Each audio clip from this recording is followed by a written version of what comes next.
क्या होता है जब एक लड़की जिसे पूरी दुनिया नाकारा समझती थी, वो एक ही दिन में सीधे 2 लेवल पार कर ले। और सिर्फ इतना ही नहीं, अपनी पहली ही कोशिश में वो ऐसी चमत्कारी औषधियां बना दे जिसके लिए बड़े बड़े उस्ताद भी तरसते हैं। आज अवनी चौहान वो खौफनाक ताकत हासिल करने वाली है जो पूरे साम्राज्य को हिलाकर रख देगी। अब आगे, तुम पहले ही 5वें स्तर की फ्रेंसी क्यूई के शिखर पर पहुंच चुकी हो, इसलिए अब तुम आधिकारिक तौर पर औषधि निर्माण सीखना शुरू कर सकती हो। शिवांश सूर्यवंशी ने बात बदलते हुए एक औषधि भट्टी, अग्निस्फटिक पत्थर के कुछ टुकड़े और कुछ जड़ी बूटियां निकालीं। चलो सबसे आसान मूल पोषण औषधि से सीखना शुरू करते हैं।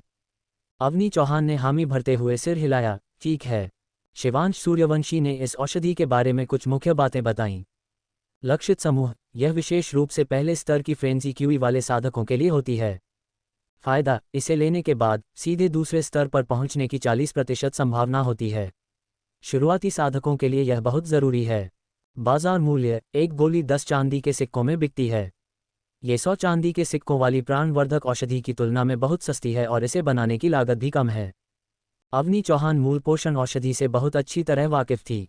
जिन 4 सालों तक उसे एक नाकारा माना जाता था, उस दौरान उसने 20 से कम औषधियां नहीं खाई थीं। हालांकि वह 40% सफलता दर उसके हिस्से में कभी नहीं आई थी। औषधि निर्माण का पहला पाठ, मैं अब तुम्हें इसे बनाने की प्रक्रिया दिखाऊंगा। ध्यान से देखना। शिवांश सूर्यवंशी ने अग्निस्फटिक पत्थर जलाया और एक एक करके जड़ी बूटियों को औषधि भट्टी में डालना शुरू किया। अवनी चौहान ने अपना पूरा ध्यान सीखने पर केंद्रित किया। 1 घंटे बाद औषधि भट्टी के निकास से 10 पारदर्शी भूरी गोलियां लुढ़कती हुई बाहर आईं। क्या तुमने सारे कदम ठीक से देखे? हाँ, मैंने सब साफ साफ देखा। तुम्हें कितना याद है? 90%। शिवांश सूर्यवंशी काफी हैरान था। उसने केवल एक बार करके दिखाया था और ये लड़की 90% कहने की हिम्मत कर रही थी। अवनी चौहान ने आत्मविश्वास से मुस्कुराते हुए कहा, ये ठीक है। असल में वह 100% कहना चाहती थी क्योंकि देहांतरण से पहले 21वीं सदी में उसके पास फोटोग्राफिक मेमोरी, चित्र स्मृति थी। शिवांश की हैरानी और अवनी की पहली सफलता। ठीक है, तो पहले तुम कोशिश करो, शिवांश सूर्यवंशी ने कहा। अवनी चौहान ने अग्निस्फटिक जलाया और सख्ती से शिवांश सूर्यवंशी द्वारा बताए गए कदमों का पालन किया।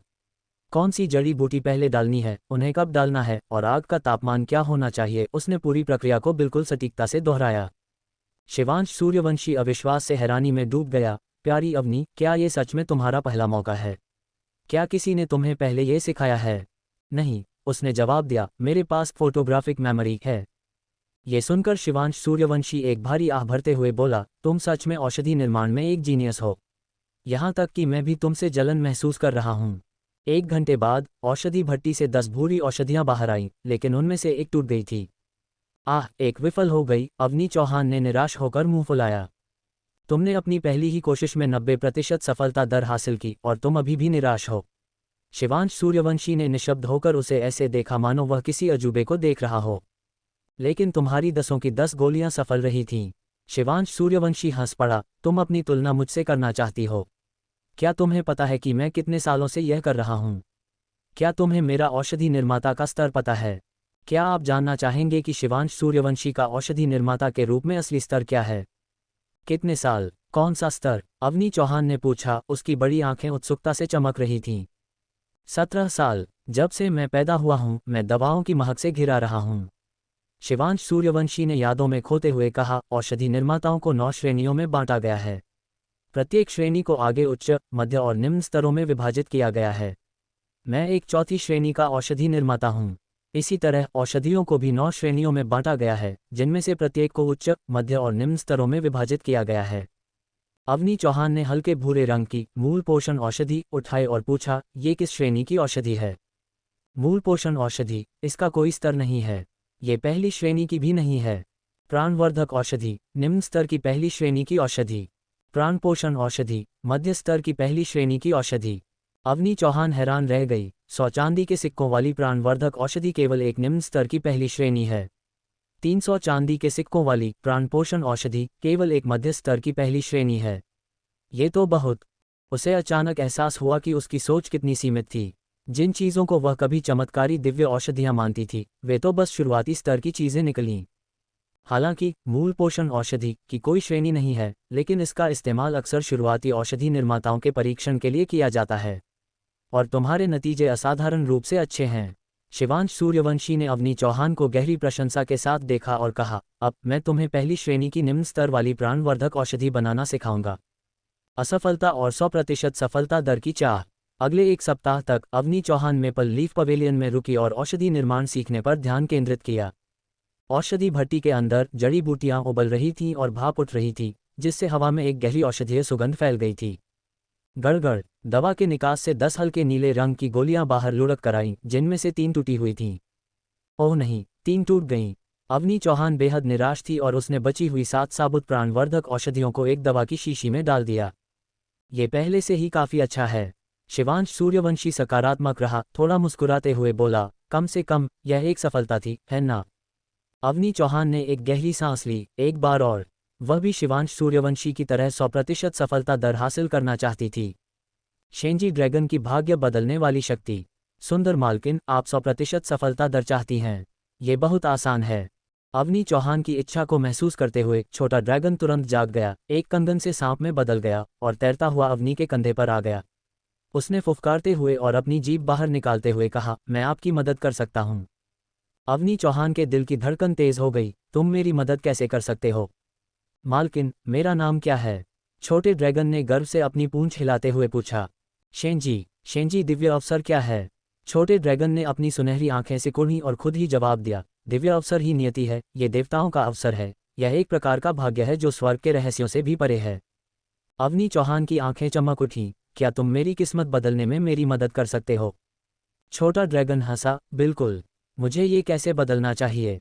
दिव्य जल। छोटे ड्रैगन के चेहरे पर एक गहरा भाव था। दिव्य जल नियति को नियंत्रित करता है और मेरा जन्मजात जल है। मैं इसका उपयोग अच्छे और बुरे भाग्य को जानने के लिए कर सकता हूँ।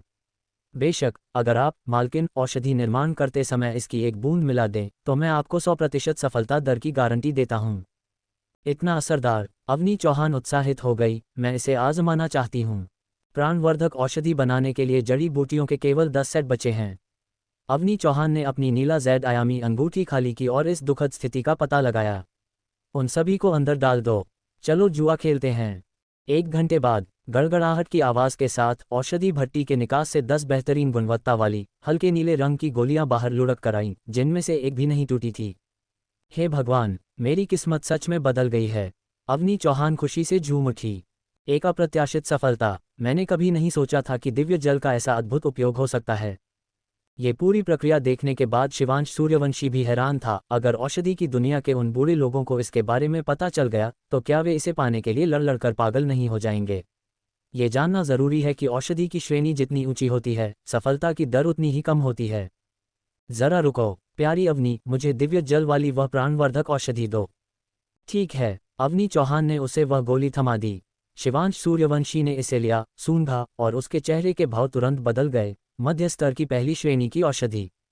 दिव्य यंत्र जल की एक बूंद ने वास्तव में एक साधारण निम्न स्तर वाली प्राणवर्धक औषधि को एक स्तर ऊपर उठा दिया है।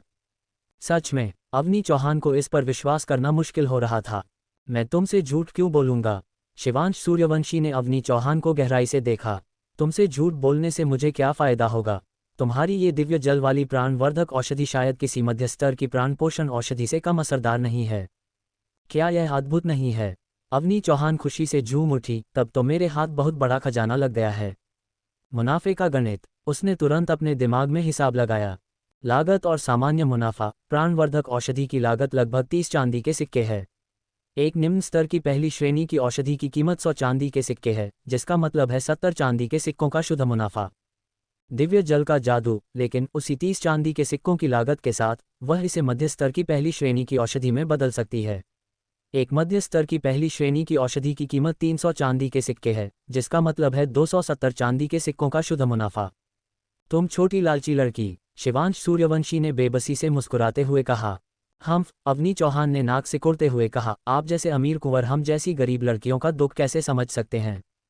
उसने गरीब होने का मतलब अपने ही अनोखे और मजाकिया अंदाज में समझाया, जिसे सुनकर शिवांश सूर्यवंशी निशब्द रह गया। ये लड़की सच में बहुत चंचल है। ही तुम शरारत से मुस्कुरा रहे हो। अवनी चौहान ने आंख मारी और कहा, हम विषय से भटक गए हैं।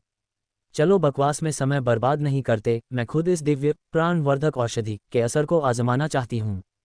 नई ऊर्जा और सफलता। शिवांश सूर्यवंशी के अनुसार औषधियों के असर का स्तर इस प्रकार है। निम्न स्तर की गोलियां, पहले से तीसरे स्तर की फ्रेंजी क्यूई वालों के लिए उपयुक्त। मध्य स्तर की गोलियां, चौथे से छठे स्तर की फ्रेंजी क्यूई वालों के लिए उपयुक्त। उच्च स्तर की गोलियां, 7वें से 9वें स्तर की फ्रेंजी क्यूई वालों के लिए उपयुक्त। अवनी चौहान के पास वर्तमान में 5वें स्तर की फ्रेंजी क्यूई है। कई दिनों से वह हर दिन एक प्राण पोषण औषधि ले रही थी, लेकिन वह अभी भी छठे स्तर तक पहुंचने और छठे नाड़ी बिंदु को खोलने में सफल नहीं हो पाई थी। पहले एक खाती हूं। अवनी चौहान पालथी मारकर बैठ गई और उसे एक ही घूंट में निगल लिया। तुरंत ही उसने महसूस किया कि उसकी नाड़ियों में ऊर्जा की एक तेज लहर दौड़ गई है, जो उसकी रीढ़ की हड्डी पर छठे नाड़ी बिंदु से बार बार टकरा रही थी। नाड़ी बिंदुओं पर यह प्रहार शरीर की नींव को मजबूत करता है और इसकी महत्वपूर्ण ऊर्जा को पोषण देता है। अवनी चौहान एक ऐसी अद्भुत अवस्था में डूब गई जिसका अनुभव उसने पहले कभी नहीं किया था। पहले जब भी उसकी रीढ़ की हड्डी के नाड़ी बिंदुओं पर प्रहार होता था तो उसे भयंकर दर्द सहना पड़ता था, लेकिन इस बार सब अलग था। दिव्य जल की आभा ने दर्द के दुर्भाग्य को खुशी में बदल दिया था। दुर्भाग्य और सौभाग्य आपस में जुड़े हुए हैं, अपनी नियति को बदलना और दुर्भाग्य को सौभाग्य में बदलना। उसने समय का ध्यान खो दिया और जब उसने दोबारा अपनी आंखें खोली तो उसने पाया कि बाहर पहले ही अंधेरा हो चुका था। दिव्य जल से परिपूर्ण एक प्राणवर्धक औषधि को सोखने में उसे पूरा एक दिन लग गया। छठे स्तर की फ्रेंजी क्यूई, छठा नाड़ी बिंदु खुल गया। दोहरे स्तर की छलांग और नई ताकत। बूम! उसकी रीढ़ की हड्डी पर छठा नाड़ी बिंदु प्रज्वलित हो गया और एक उमड़ती, गर्म और जंगली ऊर्जा उसमें दौड़ गई। अवनी चौहान ने महसूस किया कि उसका पूरा शरीर ताकत से भर गया है और उसकी सुनहरी आंखों में एक शानदार रोशनी बहने लगी, जो एक पेड़ के छल्लों की तरह घेरे में फैल रही थी। अवनी चौहान का चेहरा खुशी से चमक उठा। मैंने कभी नहीं सोचा था कि इतनी छोटी सी गोली का इतना अद्भुत प्रभाव हो सकता है। दवा लेने से पहले वह 5वें स्तर की बाधा पर अटकी हुई थी। अब वह एक ही झटके में अगले स्तर पर पहुंच गई थी। अगर मैं एक और ले लूं तो क्या मैं 7वें स्तर की फ्रेंजी क्यूई हासिल नहीं कर लूंगी? इसकी बहुत संभावना है। शिवांश सूर्यवंशी पूरे समय उसकी निगरानी कर रहा था और उसकी रक्षा कर रहा था। दिव्य जल नियति को नियंत्रित करता है। ये औषधियों की सफलता दर को बढ़ाता है और उनकी श्रेणी में सुधार करता है। इसी तरह यह उपयोगकर्ता की उन्नति दर को भी बढ़ा सकता है। हाँ, मुझे अपना स्तर बढ़ाना सबसे ज्यादा पसंद है। अवनी चौहान बहुत खुश थी और उसने एक और दिव्य प्राणवर्धक औषधि अपने मुंह में डाल ली और उसे निगल लिया। उसने ध्यान लगाया और ऊर्जा को निखारा। ये ध्यान अगले 12 घंटों तक चला। अंधेरा हो गया था, लेकिन अब फिर से सवेरा हो गया था। 7वें स्तर की फ्रेंजी क्यूई का प्रदर्शन। 7वें स्तर की फ्रेंजी क्यूई, मेरे लिए 7वां नाड़ी बिंदु खोलो। अवनी चौहान ने एक धीमी दहाड़ लगाई और घनी ऊर्जा ने उसके शरीर को घेर लिया। वह ऊर्जा उसके शरीर से निकली और एक धारदार रूप में बदल गई। ये 7वें स्तर के फ्रेंजी क्यूई साधक की एक विशेषता थी। अवनी चौहान ने एक सीधा मुक्का मारा। बूम! मुट्ठी से एक जंगली आभा निकली जो कमरे के दरवाजे पर जा लगी। नक्काशीदार दरवाजा बीच से टूटकर 2 हिस्सों में बढ़ गया, आंगन में उड़ गया और बगीचे की मिट्टी में आधे मीटर से अधिक धंस गया। बधाई हो प्यारी अवनी, तुमने 2 स्तर पार कर लिए हैं। शिवांश सूर्यवंशी खुद अवनी से भी ज्यादा खुश लग रहा था। ये दिव्य प्राणवर्धक औषधि वास्तव में 100% उन्नति दर की गारंटी देती है। इसका प्रभाव बस स्वर्ग को भी चुनौती देने वाला है। शिवांश की सलाह और अवनी का व्यापारिक दिमाग। हाँ, अवनी चौहान बेहद उत्साहित थी और उसने पूछा, अगर मैं एक और ले लूं तो क्या मैं 8वें स्तर की फ्रेंजी क्यूई में पहुंच सकती हूं? शिवांश सूर्यवंशी ने अपना सिर हिलाया। मुझे डर है कि यह काम नहीं करेगा। एक मध्य स्तर की पहली श्रेणी की औषधि केवल चौथे से छठे स्तर की फ्रेंजी क्यूई वाले लोगों के लिए उपयुक्त है। 7वें स्तर के बाद उच्च श्रेणी की पहली श्रेणी की औषधि लेने की आवश्यकता होगी। मैं समझ गई। अवनी चौहान ने थोड़ी शर्मिंदगी से अपना सिर खुजलाया। मैं तुरंत सफलता पाने के लिए बहुत उतावली हो गई थी। शिवांश सूर्यवंशी हंसा और बोला, तुमने 2 स्तर पार कर लिए हैं, लेकिन तुम्हारी नींव अभी तक स्थिर नहीं है। ऊंचाई पर चढ़ने की जल्दबाजी मत करो। अपने वर्तमान स्तर को मजबूत करने में अधिक समय बिताना अधिक सुरक्षित है। ठीक है। अवनी चौहान ने शेष 8 दिव्य प्राणवर्धक औषधियां निकाली। उसकी सुनहरी आंखों में एक शातिर चमक थी। वैसे भी ये बची हुई औषधियां मेरी साधना के स्तर के लिए किसी काम की नहीं हैं। मैं इन्हें बाजार में ले जाकर चांदी के सिक्कों में बेचकर मुनाफा कमा सकती हूँ। ठीक है, जैसा तुम कहो। तुम छोटी लालची लड़की। शिवांश सूर्यवंशी के होठों पर प्यार भरी मुस्कान छा गई। उसने अपना हाथ बढ़ाया और धीरे से अवनी चौहान का सिर सहलाया। भावनाओं की स्वीकृति। अवनी चौहान पीछे नहीं हटी, इसके बजाय उसने खुशी से अपनी आंखें सिकुड़ी और उस गर्माहट का पूरा आनंद लिया। अपने अनुबंधित साथी शेंजी ड्रैगन द्वारा उसकी भावनाओं का खुलासा किए जाने के बाद से वह वास्तव में अब उतनी असहज नहीं थी। चूंकि उसके मन में उस पुरुष के लिए भावनाएं हैं, तो वह चीज़ों को स्वाभाविक रूप से आगे बढ़ने देगी।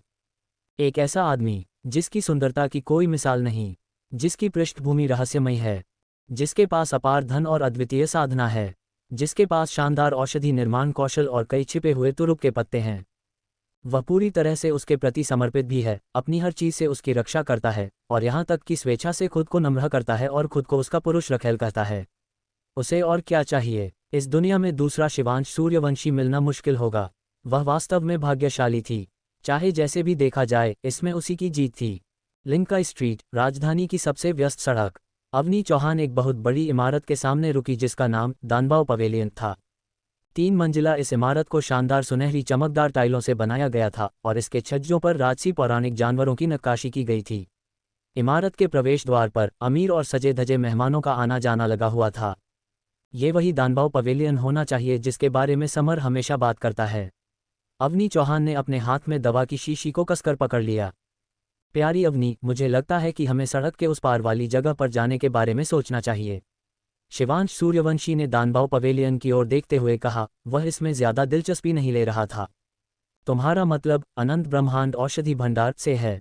अवनी चौहान पूरी तरह से निशब्द थी। उसने अपनी पतली उंगली बढ़ाई और शिवांश सूर्यवंशी के सिर पर हल्का सा मारा।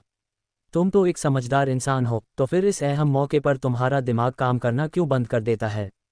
अनंत ब्रह्मांड औषधि भंडार की स्थापना अनंत ब्रह्मांड साम्राज्य के शाही परिवार ने की थी। मेरे जैसे किसी इंसान को, जिसके पास न पैसा है, न ताकत है और न ही कोई औषधि निर्माता की उपाधि है, उसे तो शायद दरवाजे के अंदर कदम रखने से पहले ही बाहर निकाल दिया जाएगा। शिवांश सूर्यवंशी के चेहरे के भाव सख्त हो गए। किसकी इतनी हिम्मत है? मैं उसे पीट दूंगा। पफ, अवनी चौहान अपनी हंसी नहीं रोक पाए। हाँ हाँ, तुम सबसे बेहतरीन हो। जाओ और उन्हें पीट दो। शिवांश सूर्यवंशी बेबस था। वह जानता था कि इस लड़की को उस पर विश्वास नहीं है।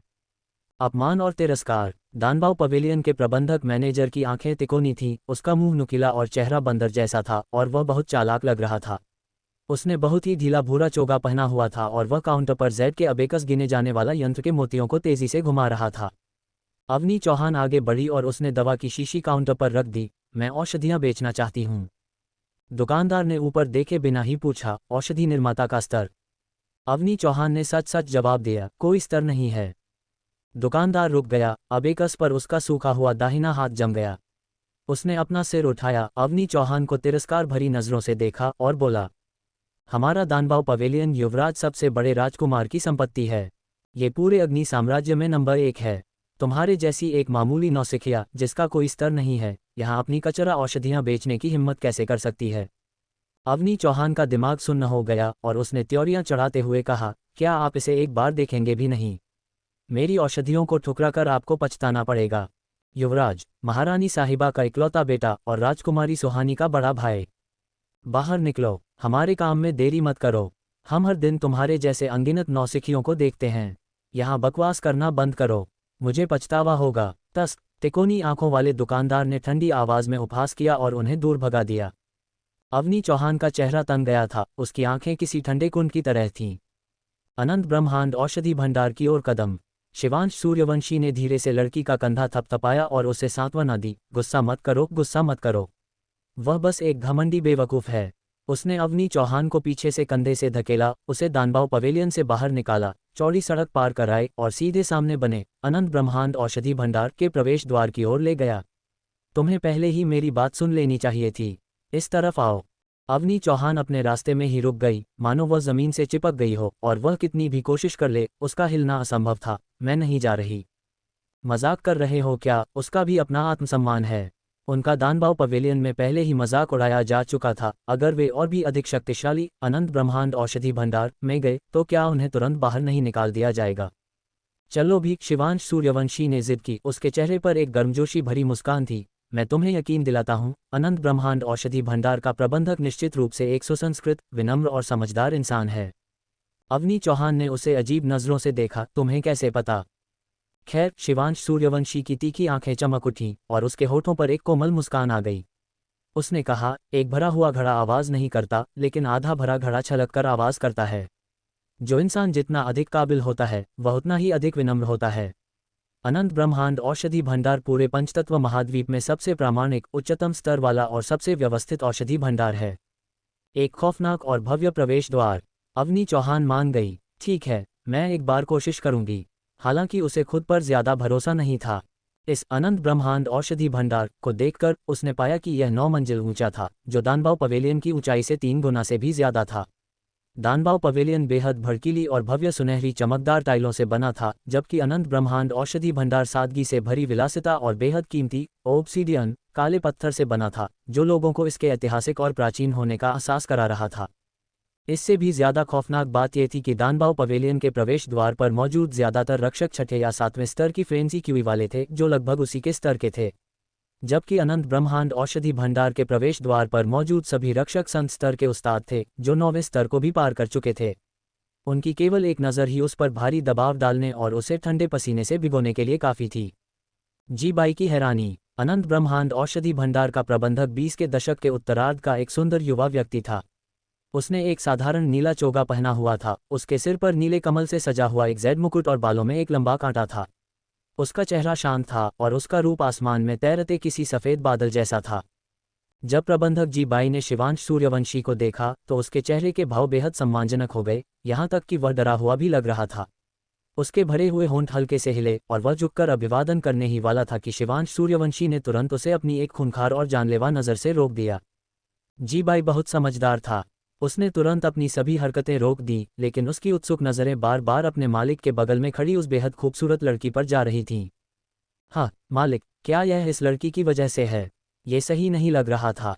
राजधानी में यह अफवाह थी कि उनके मालिक हमेशा से एक उसूलों वाले इंसान रहे हैं और युवा लड़कियों के साथ उलझना उन्हें बिल्कुल पसंद नहीं है, जिस वजह से कई लड़कियों के दिल टूटे थे।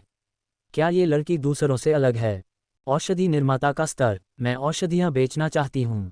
अवनी चौहान ने अपना सिर उठाया और उसकी नज़र अनजाने में ही जी बाई के कंधे पर बने 2 लपटों के निशानों पर पड़ी दूसरी श्रेणी का औषधि निर्माता। लपटों के नीचे एक चांदी की रेखा थी, जिसका मतलब था निम्न स्तर का दूसरी श्रेणी का औषधि निर्माता।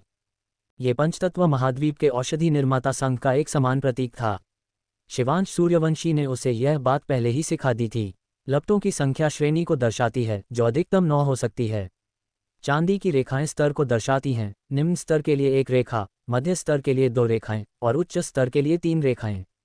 मुझे देखने दीजिए। जी बाई धीरे से मुस्कुराया और उसने अपना गोरा हाथ आगे बढ़ाया। मालिक द्वारा लाए गए लोग बुरे कैसे हो सकते हैं? अवनी चौहान एक पल के लिए झिझकी, फिर उसने दवा की शीशी को कसकर पकड़ा और कहा, ओम, मेरे पास औषधि निर्माता का कोई स्तर नहीं है। उसे लगा कि सामने वाले को ये याद दिलाना जरूरी है। कोई बात नहीं। जी बाई के होठों पर एक कोमल मुस्कान छा गई। अवनी चौहान को अपने दिल में गर्माहट महसूस हुई। उसने अपने होंठ सिकुड़े और दवा की शीशी सौंप दी। वह थोड़ी घबराई हुई थी, बिल्कुल वैसा ही जैसा उसे अपनी कॉलेज प्रवेश परीक्षा के दौरान महसूस हुआ था। सौदा और शिवांश का दखल। जी बाई ने दवा की जांच की और उसे सूंघा। ये प्राणवर्धक औषधि थोड़ी अलग लग रही है। जैसे उसे विश्वास न हो रहा हो, उसने अपनी दिव्य चेतना की एक किरण से दोबारा जांच की। जांच करने के बाद उसने पुष्टि की कि उसका निर्णय सही था। ये वास्तव में एक मध्य स्तर की पहली श्रेणी की औषधि है। ये हमारे अनंत ब्रह्मांड औषधि भंडार की प्राणवर्धक औषधि से कहीं बेहतर है। अवनी चौहान का चेहरा खुशी से चमक उठा। वह जानती थी कि वह पहले ही आधे से ज्यादा सफल हो चुकी है। कैसा रहेगा अगर मैं आपको एक गोली के लिए 300 चांदी के सिक्के दूं? जी बाई ने प्रस्ताव दिया। यह एक साधारण प्राणवर्धक औषधि की कीमत से 3 गुना ज्यादा है। आपका क्या ख्याल है? ठीक है, ये लगभग वैसा ही था जैसी उसने उम्मीद की थी। क्या बकवास है? शिवांश सूर्यवंशी ने अवनी चौहान की बात काटी। उसने अपनी लंबी आकृति से उन दोनों के बीच का रास्ता रोक लिया और जी बाई को नाराजगी से देखा। इस औषधि में चौथे से छठे स्तर की फ्रेंजी क्यूई वालों के लिए 100% सफलता दर है। तुमने केवल 300 चांदी के सिक्कों की पेशकश की। ये बहुत ही अपमानजनक है। ये कम से कम 4 या 500 चांदी के सिक्के होना चाहिए। जी बाई का सुंदर चेहरा हल्का सा मुड़ गया। मालिक, ये तो सीधे सीधे लूट है। क्या अब खुशी खुशी कोई व्यापार करना संभव भी है? शिवांश सूर्यवंशी की तीखी आंखें थोड़ी सिकुड़ गईं और उनमें बिजली जैसी चमक कौंधी, जो पूरी तरह से चेतावनी से भरी थी। मैं यहाँ का बॉस हूँ, जो मैं कहूँगा वही होगा। जी बाई ने बेबसी से आह भरी। लेकिन मालिक, इससे तो हमारे पास कुछ नहीं बचेगा। शिवांश सूर्यवंशी ने अपनी भौहें उचकाईं और उसके होठों पर एक शरारती मुस्कान आ गई। चिंता मत करो, मैं तुम्हें कोई मुआवजा नहीं दे सकता। जी बाई ने अपना माथा पकड़ लिया। पैसों की क्या बर्बादी है? पूरी तरह से बर्बादी। एक लड़की का दिल जीतने के लिए उसने सच में अपनी सारी मर्यादा भूल दी है। कुंवर सूर्यवंशी, 500 चांदी के सिक्के बहुत ज्यादा हैं। 300 ठीक रहेंगे, मैं उसी में बहुत खुश हूँ। अवनी चौहान से यह जबरदस्ती और नहीं देखी गई, इसलिए उसने शिवांश सूर्यवंशी की आस्तीन पकड़कर खींची। हाँ हाँ, छोटी मालकिन कितनी समझदार हैं। जीबाई खुशी से मुस्कुराया। शिवांश सूर्यवंशी ने अवनी चौहान को घूरते हुए कहा, तुम कुछ मत बोलो। मैंने 500 कहा है तो 500 ही होगा। अवनी चौहान अंडस्को, क्या इसे जबरदस्ती की खरीद फरोख्त कहा जाता है? मुझे इतनी शर्मिंदगी हो रही है, मैं क्या करूं? किराए का समझौता और 10% कमीशन। जीबाई लगभग रोने वाला था। उसने शिवांश सूर्यवंशी को लगभग गिड़गिड़ाने वाली नज़रों से देखा और कहा, मालिक, 500 चांदी के सिक्के सच में मुमकिन नहीं हैं। क्यों न हम कोई और तरीका आजमाएं? सीधे औषधियां खरीदने के बजाय हमारा अनंत ब्रह्मांड औषधि भंडार छोटी मालकिन को किराए पर जगह देगा। उनकी औषधियां चाहे जितने में भी बिकें, औषधि भंडार केवल 10% किराया लेगा और बाकी सब उनका होगा। आपका क्या ख्याल है? अगर वह घाटे का सौदा करेगा तो मुख्यालय से उसकी तनख्वाह कट जाएगी। तनख्वाह कटना एक छोटी समस्या है, लेकिन अगर उसका औषधि निर्माता का स्तर भी कम कर दिया गया तो ये सच में एक बड़ी त्रासदी होगी। खैर, शिवांश सूर्यवंशी ने अपनी ठुड्डी सहलाई, वह गहरी सोच में था। ये देखकर कि मालिक का रवैया थोड़ा नर्म हुआ है, जीबाई ने तुरंत कहा, अगर औषधियां अच्छी बिकती हैं तो हमारा औषधि भंडार भविष्य में भी छोटी मालकिन के साथ लंबे समय तक काम कर सकता है और एक अनुबंध पर हस्ताक्षर कर सकता है। लंबे समय के काम के लिए भी हम केवल 10% किराया ही देंगे। शिवांश सूर्यवंशी की आंखों में एक चमक कौंधी। चाहे बिक्री कितनी भी अच्छी क्यों न हो, तुम्हें अपना कमीशन बढ़ाने की अनुमति नहीं है। जीबाई ने एक कड़वी मुस्कान दी। मालिक, आप सच में हिसाब किताब के उस्ताद हैं। दुर्भाग्य से आप अपनी सारी प्रतिभा का उपयोग अपनी ही दुकान के खिलाफ साजिश रचने में कर रहे हैं, हमेशा बाहरी लोगों का पक्ष ले रहे हैं। ठीक है, तो सौदा पक्का।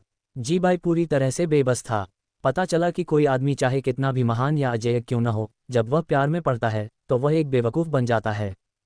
सौदा पक्का। हा। शिवांश सूर्यवंशी बहुत खुश हुआ और उसने जीबाई के कंधे पर इतनी जोर से थपकी दी कि जीबाई को लगभग खून की उल्टी हो गई।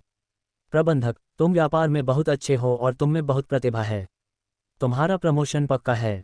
जीबाई टीटी, तो मैं आपके शुभ वचनों को स्वीकार करता हूँ मालिक। अवनी की पहचान का खुलासा। अवनी चौहान ने पलकें झपकाईं, उसकी सुनहरी आंखों में उलझन थी। क्या यह महज उसकी कल्पना थी? ऐसा क्यों लग रहा था कि अनंत ब्रह्मांड औषधि भंडार का प्रबंधक एक छोटा सफ़ेद खरगोश था जिसे परेशान किया जा रहा था और वह सिसक सिसक कर रो रहा था, जबकि शिवांश सूर्यवंशी एक खूंखार भेड़िया था जो घमंड से खरगोश के कान पकड़कर उसे उठा रहा था, अपने नुकीले दांत दिखा रहा था और जोर जोर से हंस रहा था। अवनी चौहान ने अपना सिर हिलाया।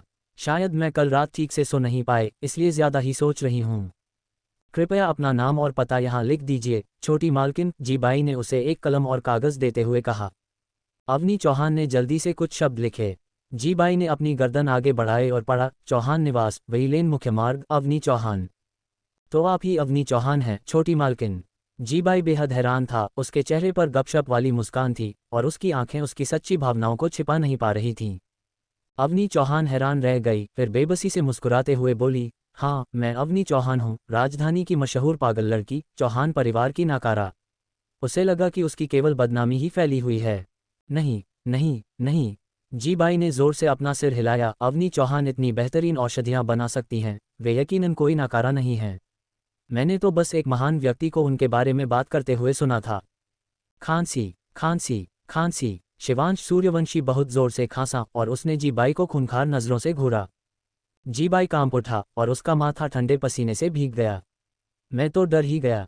मेरे कहने का मतलब है, अवनी चौहान, आप बहुत मशहूर हैं। राजधानी के बड़े बड़े लोग अक्सर अनंत ब्रह्मांड औषधि भंडार में आते हैं और वे कभी कभी आपके कारनामों के बारे में बात करते हैं। शिवांश सूर्यवंशी की डरावनी नज़रें आखिरकार थोड़ी नर्म हुईं। उस खौफनाक दबाव के कम होने से जीबाई आखिरकार चैन की सांस ले सका और उसकी धड़कन सामान्य हो गई। ओह, अवनी चौहान थोड़ी झेप गई। कारनामे। जीबाई ने अपनी मुस्कान को स्वाभाविक दिखाने की कोशिश की। खैर, चचेरे भाई का पैर तोड़ना, चाची को मार डालना, मंगेतर को पीटना, राजकुमारी का चेहरा बिगाड़ना और ऐसी ही कई चीज़ें। तस्क तस्क। मालिक, आपकी पसंद सच में बहुत अनोखी है। आपका स्वाद काफ़ी अलग है। राजधानी की वे कुलीन लड़कियां जो केवल कमज़ोर और संस्कारी होने का दिखावा करना जानती हैं, वे पूरी तरह से इस दौड़ से बाहर हैं। अगर वे थोड़ी और निडर व बेबाक होती तो शायद मालिक उन्हें दूसरी बार मुड़कर देख लेते। शिवांश सूर्यवंशी ने जीबाई को उदासीनता से देखा। जीबाई फिर से कांप उठा और उसने तुरंत अपनी बात पलट दी। नहीं नहीं नहीं, मेरे कहने का मतलब था अवनी चौहान, आप महिलाओं के बीच एक नायिका हैं जो अन्यायों का तुरंत बदला लेती हैं। बहुत ही रोमांचक, बहुत ही शानदार। ओ हा। अवनी चौहान, क्या अपना सुर बदलना कुछ ज्यादा ही तेज नहीं हो गया? अनंत ब्रह्मांड औषधि भंडार से विदाई। चलो चलें प्यारी अवनी। शिवांश सूर्यवंशी ने अवनी चौहान का हाथ पकड़ा और उसे बाहर खींच लिया। वह जानता था कि ज्यादा बोलने से केवल और मुश्किलें ही खड़ी होंगी। वह उस बेवकूफ जी बाई को और मूर्खतापूर्ण हरकतें करते हुए बर्दाश्त नहीं कर सकता था। ठीक है, अवनी चौहान भी थोड़ी शर्मिंदा थी। उनके वहां से निकलने के कुछ ही देर बाद उन्होंने शाही रक्षकों की एक बड़ी टुकड़ी को राजकुमारी की बग्घी के साथ व्यस्त सड़कों से गुजरते हुए देखा, जो अंततः अनंत ब्रह्मांड औषधि भंडार के प्रवेश द्वार पर आकर रुकी। राजकुमारी सुहानी ने चमकदार नीलम से जड़ा एक बैंगनी रंग का गाउन पहना हुआ था। उसकी गोरी बाहों पर चांदी के आर्मबैंड थे और एक हल्का बैंगनी घूंघट था जिसने उसके जले हुए चेहरे के ज्यादातर हिस्से को ढक रखा था, जिससे केवल उसकी खूबसूरत आंखें ही दिखाई दे रही थीं। वह अंदर जाने ही वाली थी कि अनंत ब्रह्मांड औषधि भंडार के रक्षकों ने उसे तुरंत रोक दिया। राजकुमारी का अपमान और नया नियम, तुम्हारी हिम्मत कैसे हुई? एक शाही किन्नर ने अपनी उंगलियों को नज़ाकत से घुमाते हुए तीखी आवाज में चिल्लाकर कहा, ये राजकुमारी सुहानी है, तुम्हारी इन्हें रोकने की हिम्मत कैसे हुई? दर्जन भर संत स्तर के उस्ताद, जिनकी साधना 9वें स्तर को पार कर चुकी थी, पहाड़ों की तरह अडिग खड़े रहे और उन्होंने राजकुमारी और उसके समूह का रास्ता रोक लिया। उनमें से 3 ने तो अपनी तलवारें भी निकाल लीं। किन्नर इतना डर गया कि उसके पैर कांपने लगे और वह जमीन पर गिर पड़ा। 9वें स्तर को पार कर चुके संत स्तर के उस्तादों की चौकस नजरों के बीच राजकुमारी सुहानी ने भारी दबाव महसूस किया। उसने शांत रहने की पूरी कोशिश की और विनम्रता से कहा, सज्जनों, मैं बस सौंदर्य औषधि की एक शीशी खरीदना चाहती हूँ। क्या आप मुझ पर यह एहसान कर सकते हैं? वे दर्जन भर उस्ताद टस से मज नहीं हुए। उन्होंने राजकुमारी सुहानी को दूसरी बार देखा तक नहीं, मानो वह किसी देश की राजकुमारी न होकर कोई महत्वहीन धूल का कण हो। तभी अनंत ब्रह्मांड औषधि भंडार के अंदर से एक सौम्य और स्पष्ट आवाज आई। अनंत ब्रह्मांड औषधि भंडार के नियमों के अनुसार इस दुकान की कोई भी औषधि या सामग्री चौहान परिवार, लियांग परिवार या अग्नि साम्राज्य की महारानी के वंशजों को नहीं बेची जाएगी। उनकी आवाज तो सुनाई दी, लेकिन चेहरा दिखाई नहीं दिया। क्या आप प्रबंधक जी हैं? क्या कृपया आप बाहर आकर मुझसे मिल सकते हैं? मैं सच में केवल एक दवा की शीशी खरीदना चाहती हूँ। राजकुमारी सुहानी अपनी बेचैनी नहीं छिपा सकी। आप इसे महारानी के वंशजों को क्यों नहीं बेचेंगे? क्या हमारे वंश ने किसी भी तरह से अनंत ब्रह्मांड औषधि भंडार का अपमान किया है?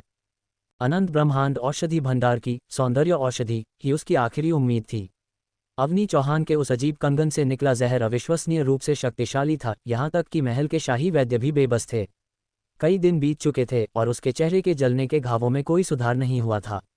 अगर इसका इलाज नहीं किया गया तो वह सच में जीवन भर के लिए एक बदसूरत औरत बनकर रह जाएगी। राजकुमारी का घमंड चूर चूर। अनंत ब्रह्मांड औषधि भंडार के नियमों को किसी को समझाने की कोई आवश्यकता नहीं है। जीबाई की आवाज भी सख्त हो गई थी और उसके शब्दों में एक असाधारण ताकत भरी थी। औषधि निर्माताओं के लिए एक उच्च श्रेणी का अर्थ उच्च स्तर की साधना भी है। दूसरी श्रेणी या उससे ऊपर का कोई भी औषधि निर्माता एक संत स्तर का उस्ताद होता है जो 9वें स्तर को पार कर चुका होता है। राजकुमारी, कृपया वापस लौट जाएं और हमें और परेशान न करें। राजकुमारी सुहानी ने कसकर अपना होंठ काटा। सड़क पर इतने सारे लोगों के सामने अनंत ब्रह्मांड औषधि भंडार से इस तरह भगाया जाना उसके लिए एक बहुत बड़ा अपमान था। चलो, राजकुमारी सुहानी घमंडी थी। वह गुस्से में मुड़ी, अपनी शाही बग्घी में बैठी और धूल उड़ाते हुए वहां से चली गई। शाही काफिला धीरे धीरे दूर जाकर आंखों से ओझल हो गया। अवनी का संदेह और शिवांश की अदाकारी। व्यस्त सड़क की भीड़ में छिपे अवनी चौहान और शिवांश सूर्यवंशी ने ये पूरी घटना देखी। अनंत ब्रह्मांड औषधि भंडार के नियम काफी अजीब हैं। अवनी चौहान अपने हाथ पर ठुड्डी रखे गहरी सोच में लग रही थी। वे अग्नि साम्राज्य की राजकुमारी का भी लिहाज नहीं करते। तस्क, वे सच में कुछ अलग ही हैं। शिवांश सूर्यवंशी ने एक आत्मसंतुष्ट अंदाज में कहा, अनंत ब्रह्मांड औषधि भंडार की स्थापना अनंत ब्रह्मांड साम्राज्य के शाही परिवार के सदस्यों द्वारा की गई थी। अग्नि साम्राज्य केवल 5 जागीरदार राज्यों में से एक है। राजकुमारी सुहानी तो छोड़ो, अगर खुद सम्राट सूर्य प्रताप भी व्यक्तिगत रूप से यहाँ आए तब भी अनंत ब्रह्मांड औषधि भंडार उन्हें नजरअंदाज कर सकता है। अवनी चौहान ने काफी हैरानी से पूछा, तो फिर चौहान परिवार का क्या? चूंकि अनंत ब्रह्मांड औषधि भंडार ने स्पष्ट रूप से चौहान परिवार के सदस्यों के प्रवेश पर रोक लगा रखी है, तो फिर उन्होंने मेरे साथ व्यापार करने के लिए हाँ क्यों कहा? शिवांश सूर्यवंशी ने रहस्यमयी ढंग से मुस्कुराते हुए कहा, नियम कठोर होते हैं लेकिन इंसान लचीले होते हैं। अवनी चौहान का शक गहराता जा रहा था। उसे किसी पर शक होने लगा। तुम मुझे ऐसे क्यों देख रही हो? अवनी चौहान की नज़रों के सामने शिवांश सूर्यवंशी थोड़ा असहज महसूस करने लगा। मैं बस ये सोच रही थी कि अनंत ब्रह्मांड औषधि भंडार के पीछे ज़रूर कोई बहुत ही प्रभावशाली व्यक्ति है, जिसने एक ही समय में चौहान परिवार, लियांग परिवार और महारानी के गुट से दुश्मनी मोल ले रखी है। अवनी चौहान ने अर्थपूर्ण ढंग से कहा, उसके होठों पर एक शरारती मुस्कान थी। शिवांश सूर्यवंशी ने पलकें झपकाईं, वह बेहद शांत लग रहा था, ऐसा लगता है कि सच में यही बात है। अवनी चौहान इक्वल्स जब भी उसे इस आदमी के अभिनय कौशल की सराहना करने का मौका मिलता है तो वह उसे ऑस्कर अवार्ड देने से खुद को रोक नहीं पाती। राजहंस चाय घर में प्रवेश। प्यारी अवनी, मुझे प्यास लगी है, चलो एक प्याली चाय पीते हैं। शिवांश सूर्यवंशी ने पहल करते हुए विषय बदल दिया। उसने व्यस्त सड़क के विपरीत दिशा में इशारा किया, जहां एक चाय की दुकान खुली थी। दुकान काफी बड़ी थी, आकार में दानबाव पवेलियन के समान ही थी। ये 4 मंजिला ऊंची थी और पूरी सड़क पर काफी स्पष्ट रूप से दिखाई दे रही थी। इस चाय घर को बेहद शानदार शैली में सजाया गया था और इसका नाम भी अविश्वसनीय रूप से प्रभावशाली था, राजहंस चाय घर। ब्रांड के नाम के रूप में राजहंस का उपयोग करने की हिम्मत करने वाला व्यक्ति यकीनन कोई शाही व्यक्ति ही होगा। अवनी चौहान को ये दिलचस्प लगा। कुंवर सूर्यवंशी, आपको क्या लगता है? देहांतरण से पहले 21वीं सदी में उसे चाय संस्कृति, विशेष रूप से फूलों वाली चाय का गहरा शौक था। अब जब वह दूसरी दुनिया में आ गई थी और उसे यह जगह मिल गई थी तो वह यकीनन इसे आजमाना चाहती थी। शिवांश सूर्यवंशी ने अवनी चौहान के बगल में खड़े होकर मुस्कुराते हुए कहा, प्यारी अवनी, मैं तुम्हारा पुरुष रखेल हूँ। तुम्हें मुझे कुंवर सूर्यवंशी कहने की ज़रूरत नहीं है, ये बहुत औपचारिक लगता है। तुम मुझे शिव या शिवांश बुला सकती हो। अवनी चौहान ने अपना सिर घुमाया, उसे उदासीनता से देखा और फिर मुड़कर सड़क पार करते हुए चाय घर में प्रवेश कर गई। शिवांश सूर्यवंशी, ठीक है, वह यकीनन ज्यादा ही सोच रहा था। जब अवनी चौहान राजहंस चाय घर में दाखिल हुई तो उसने इसे गतिविधियों से गुलजार पाया। ये साहित्यकारों और विद्वानों से भरा हुआ था जो छोटे छोटे समूहों में चाय पीने, कविता पर चर्चा करने और हंसने बोलने के लिए इकट्ठा हुए थे। वह खिड़की के पास एक सीट पर बैठ गई। एक वेटर ने तुरंत मुस्कुराते हुए उसका स्वागत किया और पूछा, मालकिन, आप किस तरह की चाय लेना पसंद करेंगी? अवनी चौहान ने पलटकर पूछा, तुम्हारे यहाँ की सबसे बेहतरीन चाय कौन सी है? वेटर ने जवाब दिया, स्वाभाविक रूप से यह उस्ताद जू की खास पेशकश मित्र चाय है। मित्र चाय, यह एक दिलचस्प नाम है। मेरे लिए एक प्याली ले आओ। अवनी चौहान मुस्कुराए बिना नहीं रह सकी और फिर पूछा, और यह उस्ताद जय कौन है? वेटर ने जवाब दिया, उस्ताद जय इस चाय घर के मालिक हैं। आज का दिन बहुत शुभ है क्योंकि यह वार्षिक चाय और कविता सम्मेलन का दिन है और उस्ताद जय खुद भी यहाँ पधारे हैं। मालकिन, यदि आपकी भी दिलचस्पी हो तो आप भी इसमें शामिल हो सकती हैं। अवनी चौहान ने अपनी भौहें उचकाईं। ठीक है। चूंकि वह राजधानी में अपनी एक मजबूत पहचान बनाने की योजना बना रही थी, इसलिए अपना खुद का संपर्कों का जाल बनाना बेहद जरूरी था। सत्ता का संघर्ष और अवनी का संकल्प। खुफिया जानकारी के अनुसार शाही परिवार के सदस्यों में से केवल युवराज जय के पास ही बड़ी संख्या में चाय के बागान हैं। जय शाही पटरानी के बेटे हैं, न कि वर्तमान महारानी के। महारानी हमेशा से अपने सगे बेटे बड़े राजकुमार शौर्य को सिंहासन पर बिठाना चाहती हैं, इसलिए वह छिपकर और खुलेआम युवराज के लिए मुश्किलें खड़ी करती रहती हैं। सालों के इस संघर्ष का नतीजा ये हुआ कि युवराज जय को किनारे कर दिया गया। दोनों भाइयों की स्थिति में जमीन आसमान का अंतर था। युवराज जय की स्थिति, उनके पास केवल चाय के बागान और नीलम की खदानें बची हैं। नीलम को यहाँ निम्न स्तर का आध्यात्मिक पत्थर भी नहीं माना जाता, इसलिए इसका कोई मोल नहीं है। पैसों की कमी के कारण वे दरबारियों को अपने पक्ष में नहीं कर सकते। राजकुमार शौर्य की ताकत, उनके पास सेना के 1/3 हिस्से की कमान है और वे अपार शक्ति का आनंद लेते हैं। अगर शौर्य सच में वीर प्रताप सिंह के साथ गठबंधन कर लेता है और अपनी बहन राजकुमारी सुहानी की शादी उससे करवा देता है तो वह दरबार में अजय हो जाएगा। अवनी चौहान के होठों पर एक ठंडी मुस्कान छा गई।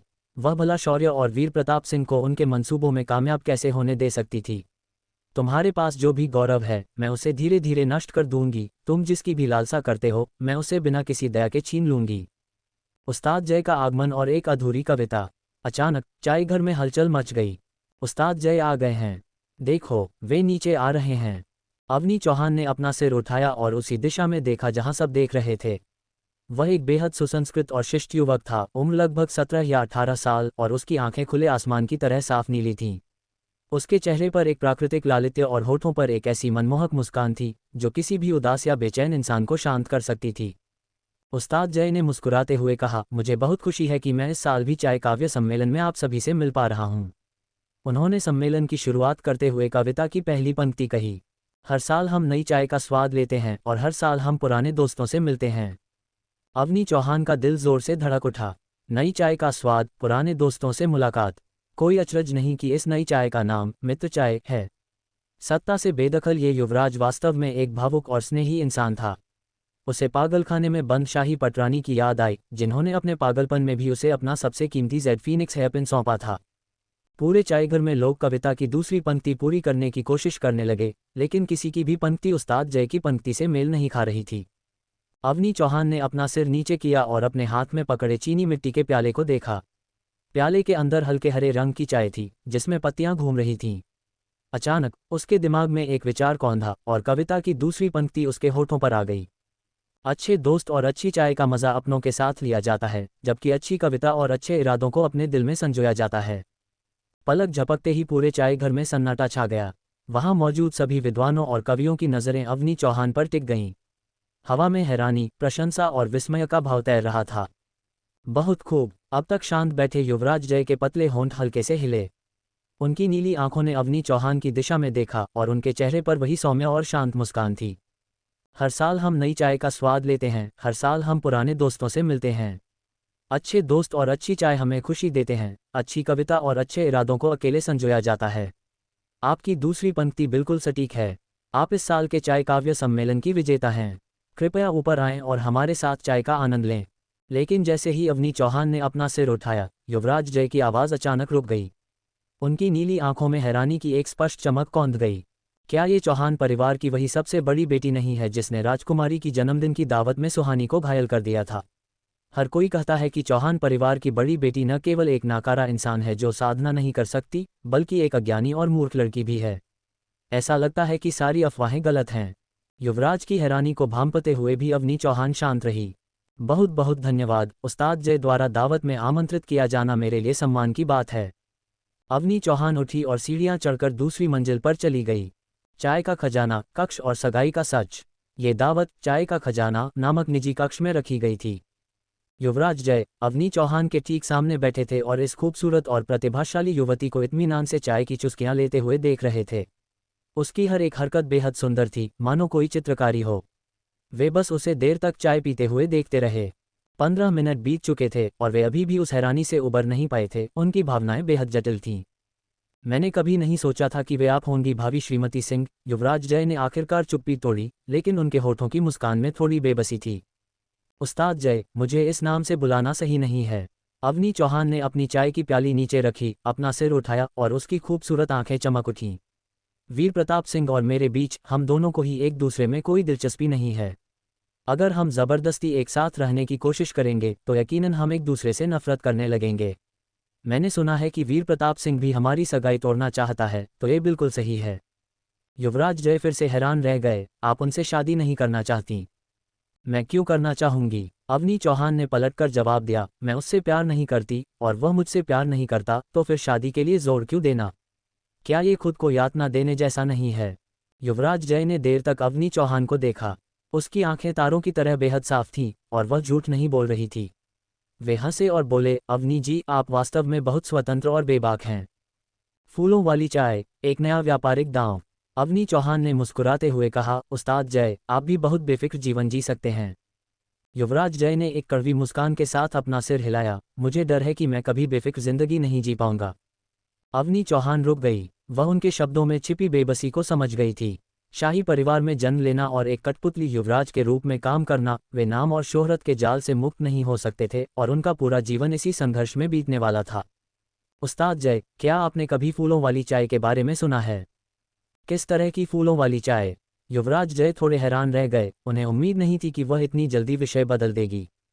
मुझे लगता है कि चूंकि आपके पास चाय के बागान हैं लेकिन बिक्री अच्छी नहीं है, तो क्यों ना आप कुछ नया करने की कोशिश करें और फूलों वाली चाय बनाएं। आपको यकीनन इसके सुखद परिणाम मिलेंगे। युवराज जय की दिलचस्पी तुरंत जाग गई और उन्होंने जोर देते हुए पूछा, अवनी जी, क्या आप कृपया मुझे बता सकती हैं कि फूलों वाली चाय कैसे बनाई जाती है? अवनी चौहान को भावी श्रीमती सिंह से हटाकर अवनी जी कहकर संबोधित करना ही उनके सम्मान का एक स्पष्ट संकेत था। इस बात ने अवनी चौहान को काफी खुश कर दिया। उसने अपना सिर नीचे किया, उसकी नज़र अपनी चाय की प्याली पर पड़ी और उसने कहा, अग्नि साम्राज्य की ज्यादातर जमीन क्षारीय है। फूलों वाली चाय, एक क्रांतिकारी विचार। चाय के पेड़ों के लिए सबसे उपयुक्त मिट्टी थोड़ी अम्लीय होती है। अग्नि साम्राज्य की मिट्टी का वातावरण बहुत अच्छा नहीं है, इसलिए आपके बागान की चाय विशेष रूप से कड़वी होती है।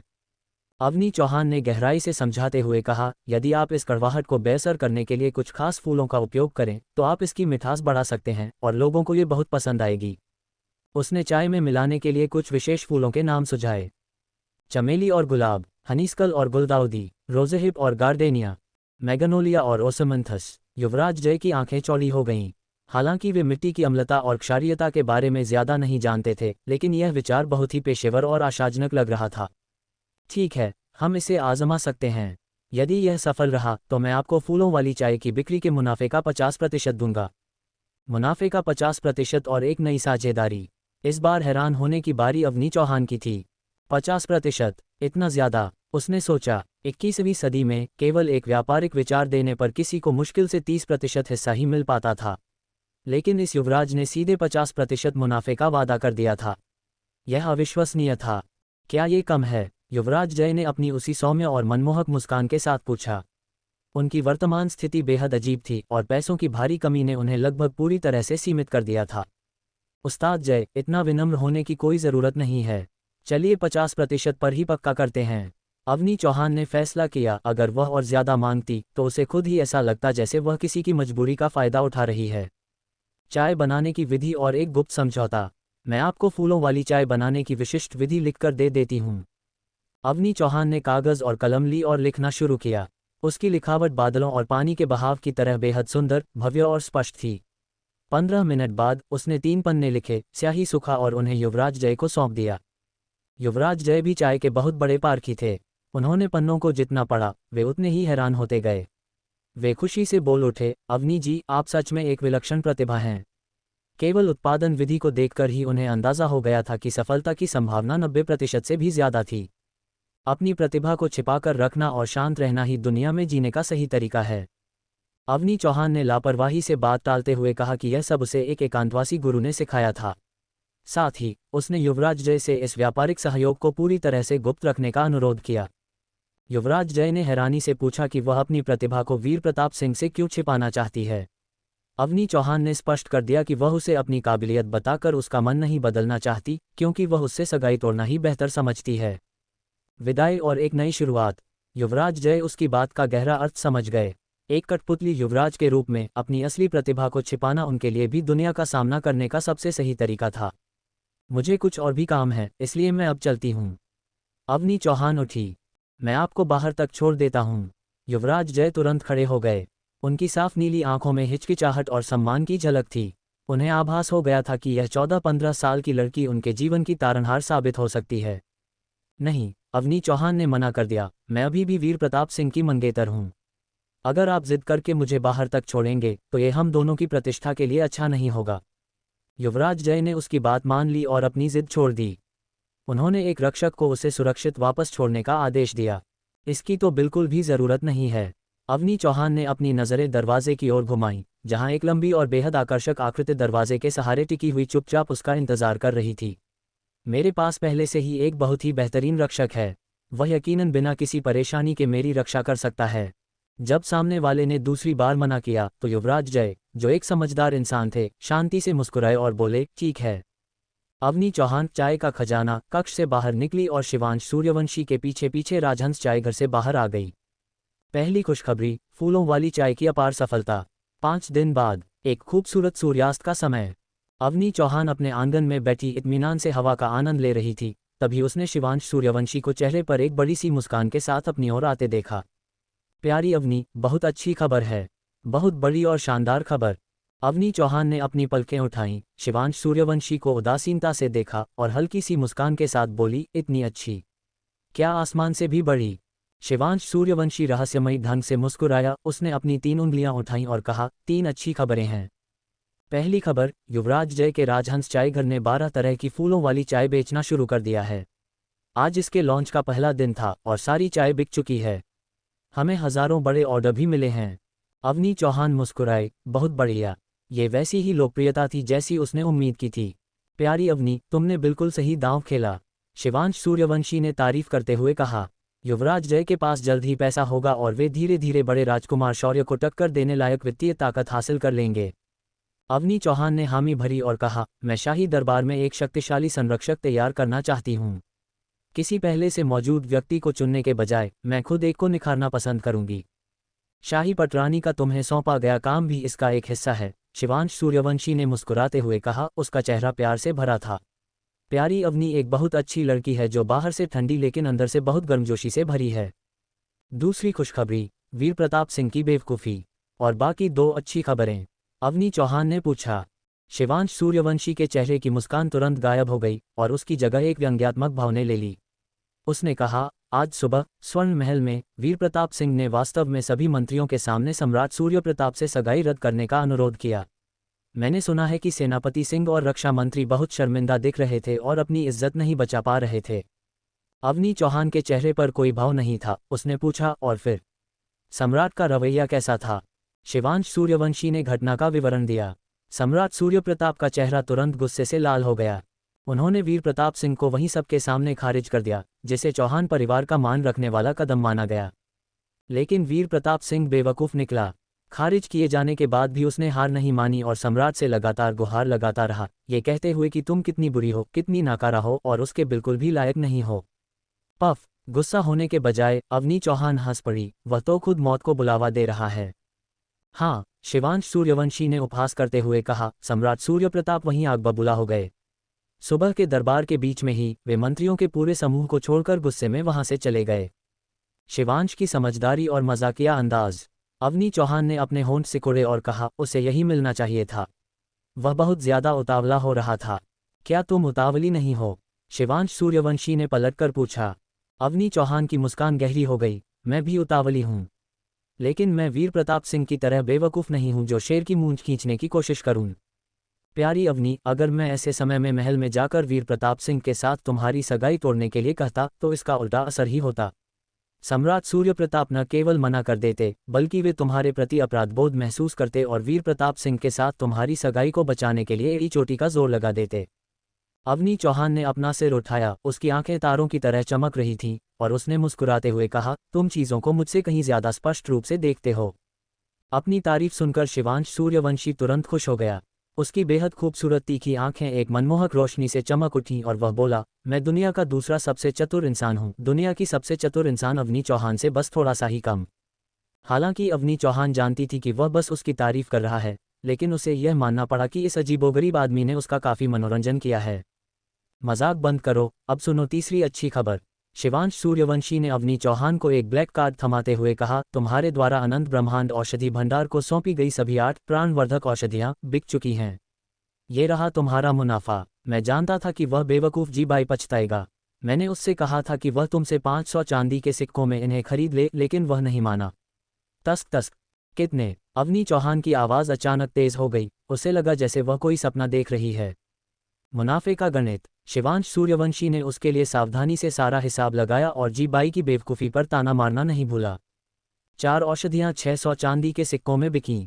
बाकी 4 औषधियाँ 700 चांदी के सिक्कों में बिकीं। कुल बिक्री 5200 चांदी के सिक्कों की हुई। 10% किराए की कटौती के बाद इस ब्लैक कार्ड में 4680 चांदी के सिक्के हैं। अवनी चौहान खुशी से लगभग उछल पड़ी। इतना ज़्यादा मुनाफा! हे भगवान, 4680 चांदी के सिक्के! इतना पैसा कमाने के लिए उसे पूरे 39 साल तक चौहान परिवार से अपना वेतन इकट्ठा करना पड़ता। शाही ब्लैक कार्ड का महत्व। ये ब्लैक कार्ड ऑब्सीडियन काले पत्थर से बना है। यह एक प्रकार का आध्यात्मिक यंत्र है। हालांकि यह पतला है, लेकिन इस पर दिव्य मंत्र उकेरे गए हैं।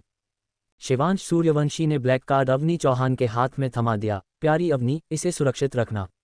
इस ब्लैक कार्ड के साथ अब से तुम अनंत ब्रह्मांड औषधि भंडार की VIP बन गई हो। तुम्हारे पूरे अग्नि साम्राज्य में ऐसे 10 से ज्यादा लोग नहीं हैं जिनके पास ये कार्ड हो।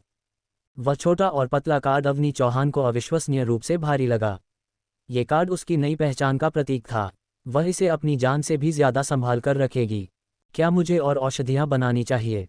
खुशी से अभिभूत अवनी चौहान हकलाते हुए बोली, नहीं, मुझे इस पैसे का इस्तेमाल औषधि निर्माण के लिए और कच्चे माल खरीदने में करना चाहिए।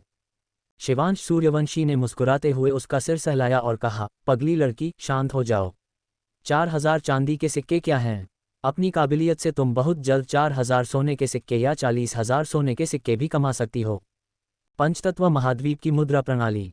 एक सोने का सिक्का इक्वल्स 1000 चांदी के सिक्के। एक चांदी का सिक्का इक्वल्स 1000 तांबे के सिक्के। जीबाई का शानदार प्रस्ताव। दोनों कच्चा माल खरीदने के लिए वापस अनंत ब्रह्मांड औषधि भंडार पहुंचे। जीबाई अवनी चौहान को देखकर अपनी मुस्कान रोक नहीं पाया। अवनी जी, आप कैसी हैं? कृपया बेझिझक बताएं कि आपको क्या चाहिए। मुझे प्राणवर्धक औषधि बनाने के लिए कच्चा माल चाहिए। बिल्कुल, हमारे पास जितना चाहें उतना माल है और हमारा भंडार आपको ये सब 90% की भारी छूट पर देगा। जीबाई अविश्वसनीय रूप से उदार था। असली कीमत का केवल 10वां हिस्सा। अवनी चौहान ने अविश्वास से अपनी आंखें चौड़ी कीं। ये तो बहुत ही सस्ता है। आप हमारी वीआईपी हैं, इसलिए आपको छूट मिलना तो लाजमी है। जीबाई ने मुस्कुराते हुए कहा। उसने अपने मालिक के निर्देशों को ध्यान में रखा था। बस ये सुनिश्चित करें कि भविष्य में आपके द्वारा बनाई गई सभी औषधियां केवल हमारे अनंत ब्रह्मांड औषधि भंडार द्वारा ही बेची जाएं। बिल्कुल, कोई समस्या नहीं। अवनी चौहान ने तुरंत हामी भर दी। अग्नि साम्राज्य में केवल 2 ही सबसे प्रसिद्ध औषधि भंडार थे। वह बड़े राजकुमार शौर्य को नापसंद करती थी और साथ ही दानभाव पवेलियन के घमंडी प्रबंधक को भी सख्त नापसंद करती थी, इसलिए ये सौदा उसके लिए एकदम सही था। अंततः अवनी चौहान ने एक ही बार में 3000 चांदी के सिक्कों का कच्चा माल खरीद लिया। 90% की भारी छूट के कारण एक प्राणवर्धक औषधि बनाने के कच्चे माल की कीमत अब मात्र 3 चांदी के सिक्के रह गई थी। दूसरे शब्दों में, अवनी ने पूरे 1000 औषधियां बनाने लायक सामग्री जुटा ली थी। अगले कुछ दिनों तक उसने खाने और सोने के अलावा केवल औषधियां बनाने का काम किया। अभ्यास के साथ उसकी गति इतनी बढ़ गई कि पहले जहां उसे 10 गोलियों का एक जत्था बनाने में 1 घंटा लगता था, अब वह उसी 1 घंटे में 10 जत्थे तैयार करने लगी थी। मानवी चौहान की बेशर्मी। उस दिन जब उसने अपना आखिरी जत्था पूरा ही किया था, उसे मेपल लीफ पवेलियन के आंगन से एक शोर सुनाई दिया। ये शोर मचाने वाली कोई और नहीं बल्कि मानवी चौहान थी। अवनी चौहान, तुम इतनी बेशर्म कैसे हो सकती हो? वीर ने पहले ही स्वर्ण महल में सगाई तोड़ने की पहल कर दी है और तुम अभी भी दिन भर घर में छिपी रहती हो। क्या तुम मरते दम तक वीर से चिपकी रहना चाहती हो? मानवी पिछली बार महल में 13 भूतिया सुइयों से मिला दर्द मानो भूल चुकी थी। वह पागलों की तरह गालियां बक रही थी। अवनी ने आंगन में कदम रखा, लेकिन मानवी को देखने के बजाय उसने चारों ओर अपनी नजरें दौड़ाईं। यहाँ इतना बड़ा कचरा खड़ा है और शिवांश सूर्यवंशी इसे साफ करने के बजाय कहीं बाहर चला गया है, उसने बेबसी से आह भरी। अवनी का करारा जवाब। मानवी लगातार गालियां बक रही थी। अवनी चौहान ने अपनी आंखें सिकुड़ी और उसे बेहद ठंडी नजरों से घूरते हुए शांत लेकिन डरावनी आवाज में कहा, बाहर निकल जाओ। जब मानवी नहीं मानी और उसे ताने मारती रही, तो अवनी ने उसे एक ऐसा कड़वा सा याद दिलाया जिसने उसे अंदर तक झकझोर दिया। मानवी, तुम आखिर कितनी बेशर्म हो। तुम्हारी माँ की मौत वीर प्रताप सिंह के सैन्य शिविर में हुई थी। फिर भी तुम इतनी शिद्दत से उसके पीछे पड़ी हो और उसे पसंद करने की हिम्मत करती हो। क्या तुम्हें डर नहीं लगता कि तुम्हारी माँ की आत्मा को मरने के बाद भी शांति नहीं मिलेगी? अवनी ने अपने हाथ में 3 चांदी की सुइयां निकाल ली थीं। वह इस चिल्लाने वाली औरत को एक बार फिर सबक सिखाने ही वाली थी। युवराज जय का अप्रत्याशित आगमन। अवनी जी, मैं आपके लिए कुछ फूलों वाली चाय लाया हूँ। अचानक मेपल लीफ पवेलियन के मुख्य द्वार से सर्दियों की पहली बर्फ या किसी कलकल बहती नदी जैसी शांत और सौम्य आवाज आई। अवनी के हाथ रुक गए और सुइयां वापस अंदर चली गईं, उसकी उग्र ऊर्जा भी शांत हो गई। ये युवराज जय थे। आमतौर पर जब कोई शाही व्यक्ति आता है तो 1 सप्ताह पहले सूचना दी जाती है। बिना किसी पूर्व सूचना के उनका यूं अचानक आना हैरान करने वाला था। लेकिन इस खूबसूरत युवक के चेहरे पर हमेशा की तरह वही मनमोहक और कोमल मुस्कान थी, जिसे देखकर ऐसा लगता था मानो उसे ठुकराना भी किसी पाप के समान हो। अवनी के हाथ में चमकती हुई 3 चांदी की सुइयां बस मानवी के शरीर को चीरने ही वाली थीं। मानवी का घमंड मिट्टी में मिल चुका था और उसकी मौत तय थी। लेकिन तभी मेपल लीफ पवेलियन के दरवाजे से एक ऐसी आवाज आई जिसने हवा का रुख ही बदल दिया। युवराज जय, वो यहाँ अचानक कैसे आ गए? क्या युवराज जय मानवी को बचा लेंगे, या अवनी युवराज के सामने ही अपनी इस बेशर्म बहन का काम तमाम कर देगी? जानने के लिए देखिए अगला एपिसोड।